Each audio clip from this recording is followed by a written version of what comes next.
Hello everyone, स्वागत है आप सबको मेरे YouTube channel Sudeep Sahu C F में।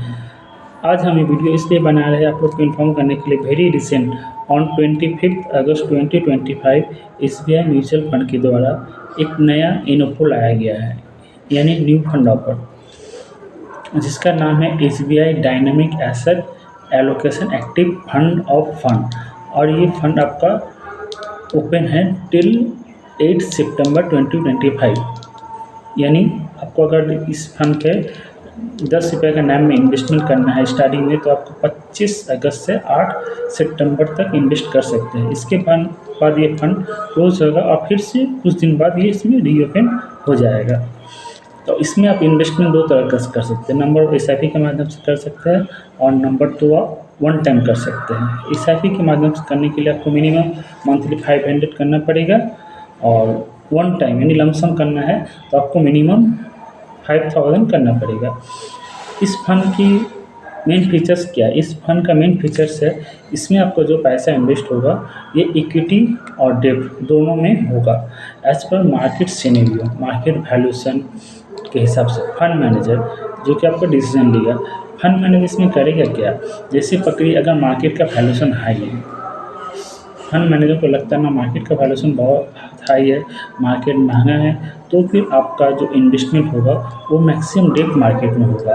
अगर फंड मैनेजर को लग रहा है ना मार्केट लो है, मार्केट में आने वाले टाइम पर अच्छा रिटर्न मिलेगा, तो फिर इसमें आपको जो इन्वेस्टमेंट होगा इक्विटी फंड में होगा। इससे क्या है, अगर आपको मार्केट का वोलेटिलिटी का रिस्क बहुत ही कम हो जाएगा।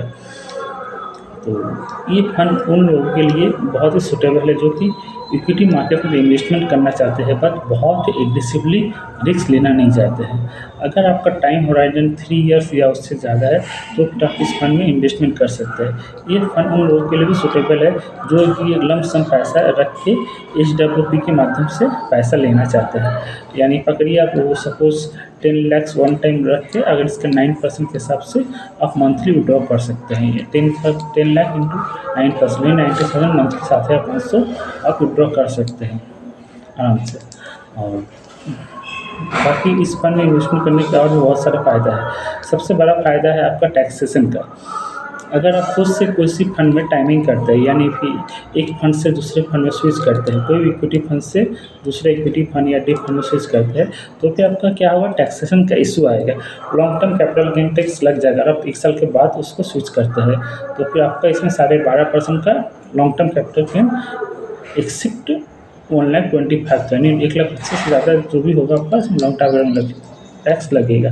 और यानी आप 1 साल से पहले करते हैं तो आपको शॉर्ट टर्म कैपिटल गेन है 20% आपको पे करना पड़ेगा।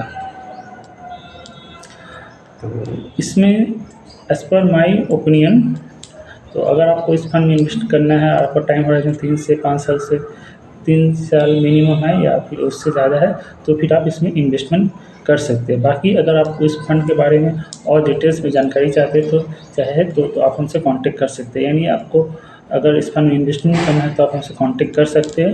नीचे डिस्क्रिप्शन बॉक्स में मेरा नंबर दिया हुआ है। अगर आपको ये वीडियो अच्छा लगे तो प्लीज़ लाइक, सब्सक्राइब और शेयर कीजिए। Thank you.